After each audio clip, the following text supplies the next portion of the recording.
अस्सलाम वालेकुम and welcome to property empire. मैं हूं तनवीर अब्बास और आप सब दोस्तों पे सलामती हो। आज मैं सीडीए के सेक्टर I-15 के अंदर आया हूं बड़े टाइम के बाद। लेटेस्ट अपडेट मैं आपको दिखाता हूं कि यहाँ पे क्या चल रही है। अब ड्रोन के ज़रिए भी देखेंगे कि किस कदर डेवलपमेंट हो चुकी हुई है और कितने लोग हैं जिन्होंने मकान शुरू कर दिए हैं।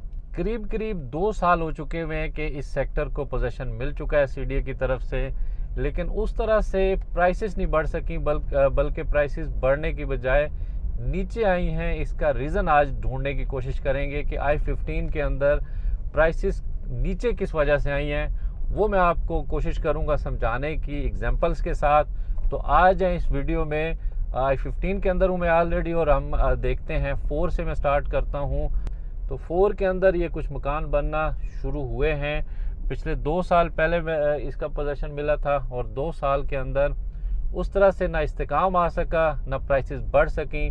नॉर्मली ये होता है सीडीए के सेक्टर्स के अंदर कि जैसे ही किसी सेक्टर को पोजीशन मिलता है तो उसकी प्राइसेस डबल हो जाती हैं, बड़ी तेज़ी के साथ उसके अंदर प्राइसेस में इंक्रीज़ आता है। लेकिन I-15 के इस केस के अंदर वल्लाहु आलम ऐसी कौन सी चीज़ें थी जिसकी वजह से प्राइसेस ऊपर जाने की बजाय आज नीचे आई हुई हैं। और जिन लोगों ने इन्वेस्टमेंट किया था, काफ़ी ज़्यादा वीडियोस इससे पहले मैं बनाकर अपलोड कर चुका हूँ। आज की इस वीडियो में सिर्फ़ और सिर्फ आज हम विज़िट करेंगे और मैं आपको बताऊंगा रीज़न के किस वजह से इसकी प्राइसेस नहीं बढ़ी। तो सीडीए ने इंफ्रास्ट्रक्चर कुछ उस तरह से नहीं बिछाया कि मैं आपको दिखाता हूँ कि ये अब गली, फॉर एग्ज़ाम्पल इस गली के अंदर ही मैं चलता हूँ। ये गली निकाली गई, इस गली में अब ये सूरत हाल है कि ये गली कंप्लीट है। इसके अंदर किसी न किसी शेप में हमें सीवरेज भी मिलता है, ड्रेनेज भी मिलता है, लेकिन साइडों पे जो मिट्टी पड़ी हुई है, अगर इस डेवलप गली के अंदर आपने मकान बनाना है कि इस मिट्टी को, ये जो पहाड़ बने हुए हैं, इनको आपने खुद रिमूव करना है। सीडीए इसमें आपकी कोई हेल्प नहीं करता, जबकि ये सीडीए का काम है। आगे इस गली के अंदर भी यही सूरत हाल।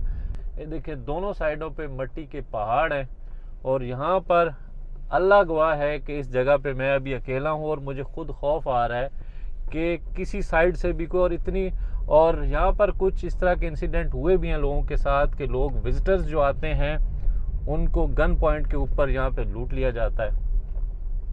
ये देखें, अब ये मिट्टी के पहाड़ दोनों अतराफ बने हुए हैं। तो इनके होते हुए अब इस तरह की अगर सूरत हाल होगी तो लोग कैसे मकान बनाएंगे। और फिर अगली सूरत हाल, अब ये देखें, एक ये भी इसी तरह की गली है। मैं यहाँ से निकलूँ कि बहुत ही वीरान सी जगह के ऊपर मैं आ गया हुआ हूँ और कोई बईद नहीं कि किसी साइड से कोई यहाँ पे आ जाए। ये देखें, अब ये मरकज़ की मेन रोड है और इसकी भी इस तरह के खड्डे बने पड़े हैं। सीडीए की इस डेवलपमेंट को देखकर शर्म आ रही होती है कि ये सीडीए ने डेवलपमेंट की है इस जगह की या और बर्बाद किया है। और मैं आपको रीज़न बता रहा था आगे कि मज़ीद एक तो इसकी डेवलपमेंट का म्यार उस तरह से नहीं है। हालांकि लोग अब छोटे छोटे से कस्बों के अंदर, देहातों के अंदर भी जो सोसाइटियाँ बन रही हैं, छोटे शहरों के अंदर, वहाँ पर भी बहुत सारी चीज़ों का ख्याल रखा जाता है। और ये सीडीए का सेक्टर है, इसके बावजूद इसके अंदर आज भी बजाय इसके कि इंफ्रास्ट्रक्चर अंडरग्राउंड होता, या में आप पोल लगे नज़र आ रहे हैं सारे, कि इसकी बिजली अंडरग्राउंड नहीं है। आपको एक गली के अंदर, अब मैं इसके अंदर जाता हूं तो दोनों तरफ खंबे लगे हुए हैं, पोल्स लगे हुए हैं और इन्हीं की मौजूदगी में आपको तारें, जब पोजीशन मिलेगा, जब घर बने होंगे तो जो आपको कनेक्शंस मिलेंगे वो इन खंभों के ऊपर से तारें खींच कर आपके घर तक प्रोवाइड की जाएंगी। और फिर आपको ये देखें, अब इस गली के अंदर कोई घर अगर शरीफ आदमी बनाना चाहेगा तो क्या वो यही सूरत हाल होगी कि झाड़ियाँ उगी हुई हैं। ये देखें, यहाँ से गाड़ी नहीं मैं गुजार सकता। मैं अगर यहाँ जाना चाहूँगा इस गली में तो मैं गाड़ी नहीं गुजार सकता। ये झाड़ियाँ उगी पड़ी हैं, जंगली कीकर है ये सारा।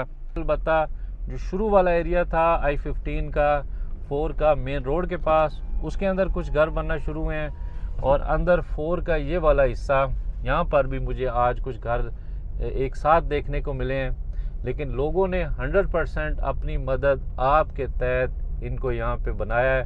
सीडीए ने सिर्फ गलियाँ बनाई, सीवरेज बिछाया और लोगों के हवाले कर दिया। उसके अलावा कोई और सहूलत सीडीए की तरफ से अभी तक नहीं दी गई। लेकिन क्योंकि CDA का सेक्टर है और लोग ट्रस्ट करते हैं ये पीछे ज़रा देखें कि पूरा खंभों का एक जाल बिछा हुआ है और हमें नज़र आ रहा है कि आज भी मॉडर्न टाइम के अंदर भी CDA इसी तरह की बिजली आपको प्रोवाइड करेगा। ज़रा देखें, ये शुरू में 4 है, 4 के अंदर फिर भी कुछ मकान बन रहे हैं और उसका रीज़न ये है कि 4 के अंदर क्योंकि I14 इसके साथ लगता है, I15 4 के और 3 दोनों के सामने, लेकिन 4 की जगह ज़्यादा लेवल है, हाइट के ऊपर है और यही वजह बनी है कि यहाँ पर लोगों ने मकान बनाना स्टार्ट किए हैं। ज़्यादातर 5 मरले में है, लेकिन मेन के ऊपर क्योंकि 30-60 हैं, 7 मरले के तो 30-60 के अंदर भी कंस्ट्रक्शन हो रही है और 5 मरले के अंदर भी 25-50 में भी लोग मकान बना रहे हैं। एक ये मकान है पीछे, कुछ वो 3 से 4 मकान उस तरफ वहाँ स्टार्ट हुए हैं। तो 4 के अंदर कंस्ट्रक्शन हो रही है, लेकिन साथ ही साथ हम देख रहे हैं कि ज़्यादातर एरिया वीरान पड़ा हुआ है, इक्का दुक्का घर हैं। कुछ ये सर्विस रोड जो साउथ सर्विस रोड है उसके साथ भी मुल्का कुछ घर बने हुए हैं। ये कुछ घर हैं जो तकरीबन कंप्लीट हो चुके हुए हैं और आगे ये वाली गलियां हैं, इनमें भी कोई इक्का दुक्का घर मौजूद है।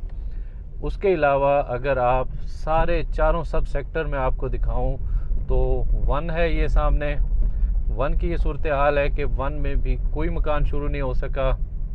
इसी तरह से 2 के अंदर भी कुछ 3 से 4 घर हमें वो पीछे नज़र आ रहे हैं, अदरवाइज़ 2 भी सारा खाली है और शायद कोई 2-3 घर 2 में और भी हैं जो नॉर्थ सर्विस रोड वाली साइड पे हैं, वो कंप्लीशन की तरफ जा रहे हैं। और 3 के अंदर भी 3 में शुरू में एक ये डबल रोड के साथ एक घर है जो स्ट्रक्चर है, उसके बाद पीछे 2 से 3 घर स्ट्रक्चर, वो भी स्ट्रक्चर बने हुए हैं, कंप्लीशन की तरफ नहीं गए। बीच बीच में से हमें नज़र आ रहा है कि कुछ लोकल आबादी भी मौजूद है। 3 के अंदर भी ये गांव है छोटा सा, यहाँ पर भी क्योंकि अभी तक CDA ने इसका पोजीशन नहीं लिया, यहाँ पर भी लोगों के प्लॉट्स हैं। इसी तरह से 2 के अंदर भी गांव हैं और 1 के अंदर भी एक गांव बहुत बड़ा सा बैठा हुआ है जिसके अंदर काफ़ी ज़्यादा गलियां आ रही हैं और इन गलियों के अंदर की सूरत हाल है कि इन गलियों में भी लोगों के प्लॉट्स हैं और वो प्लॉट्स तभी बन सकेंगे जबकि इस गांव को खाली करवाया जाए। ये गांव कब खाली होते हैं इसका भी कोई आइडिया नहीं है, लेकिन साथ ही साथ हम देख रहे हैं कि तूलो अर्ज़ में 2 साल हो गए हैं कि इसका पोजीशन CDA की तरफ से ऑफिशियली अनाउंस हो चुका हुआ है, लेकिन सूरत हाल इसके टोटल ऑपोजिट है कि यहाँ पर लोगों ने अभी तक मकान उस तरह से स्टार्ट नहीं किए।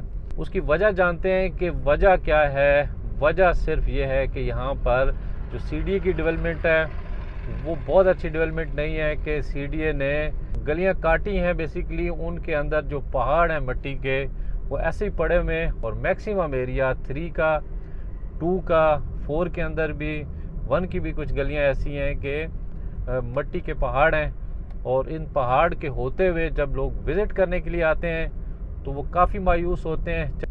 इस सारे का अगर फ़ायदा उठाया है तो वो ताज रेजिडेंशिया ने उठाया है। उसकी वजह यह है कि वहाँ पर इंफ्रास्ट्रक्चर बहुत मजबूत है, बिजली अंडरग्राउंड है, वहाँ पर रोड नेटवर्क है, वहाँ पर सिक्योरिटी है, वहाँ पर सेफ्टी है और बिल्कुल साथ जुड़ा हुआ है ताज रेजिडेंशिया कि I15 और ताज रेजिडेंशिया के बीच में सिर्फ ग्रीन बेल्ट होगी, IJP रोड होगा और उसके बाद आगे ताज रेजिडेंशिया का मेन गेट स्टार्ट हो जाता है। तो जैसे ही आप I15 के अंदर विज़िट करने के बाद जो फैमिलीज़ आती हैं वो ताज रेजिडेंशिया का रुख करती हैं और ताज रेजिडेंशिया के अंदर हुई डेवलपमेंट को देखते हैं तो वो वहीं का हो के रह जाते हैं कि वो I15 में दोबारा आना पसंद नहीं करते, क्योंकि बिल्कुल स्टार्टिंग में ही 5 मरले का लिली सेक्टर है ताज रेजिडेंशिया के अंदर और उस लिली के अंदर जो प्राइसेस आज से 2 साल पहले थी वो 55 लाख से लेकर 60 लाख तक आपको प्लॉट मिल जाता था।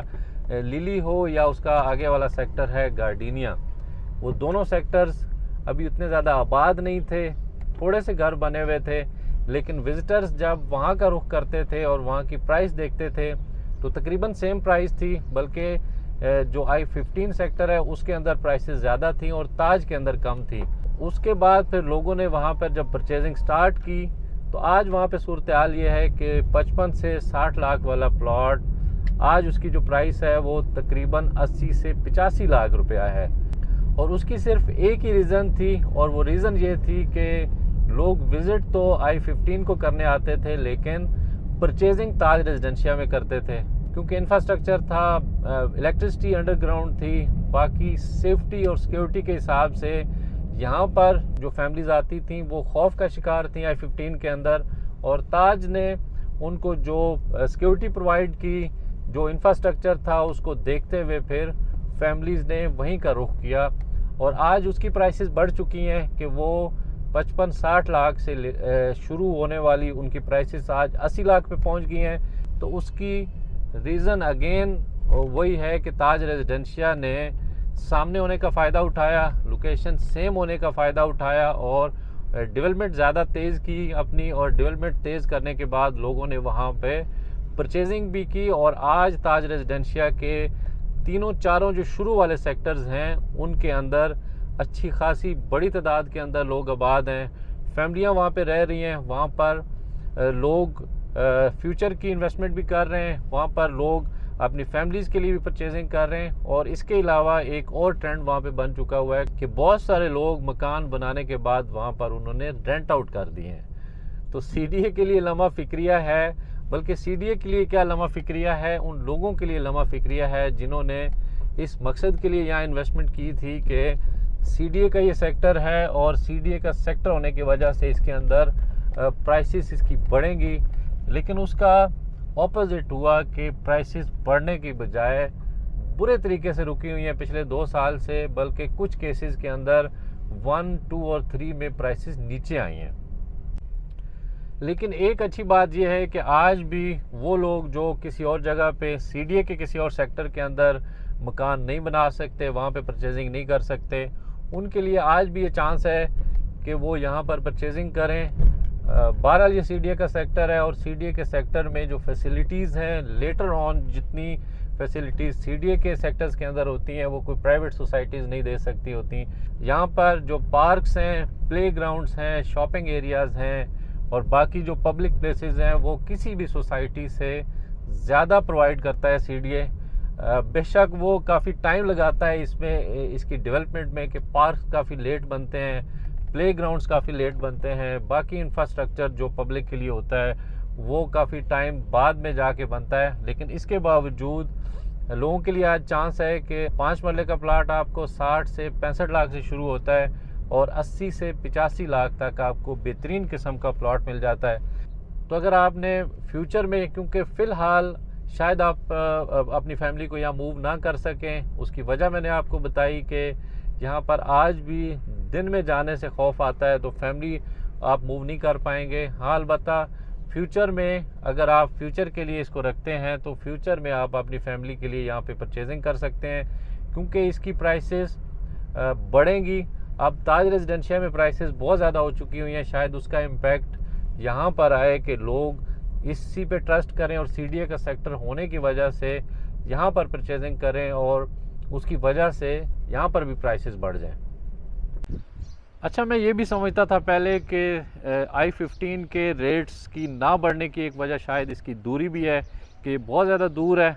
लेकिन जब ताज रेजिडेंशिया को देखते हैं तो ताज रेजिडेंशिया I-15 से भी दूर है। जो मायूसियाँ हैं, जो डेवलपमेंट है, जो ओपन इसकी के खंबे लगे हुए हैं, और जो लोगों के लिए डेवलपमेंट का अच्छा म्यार ना होना है, दूरी या नज़दीकी मैटर नहीं करती। अगर मैटर करती होती तो ताज रेजिडेंशिया के रेट्स आज I-15 जो CDA का सेक्टर है उससे ज़्यादा ना होते।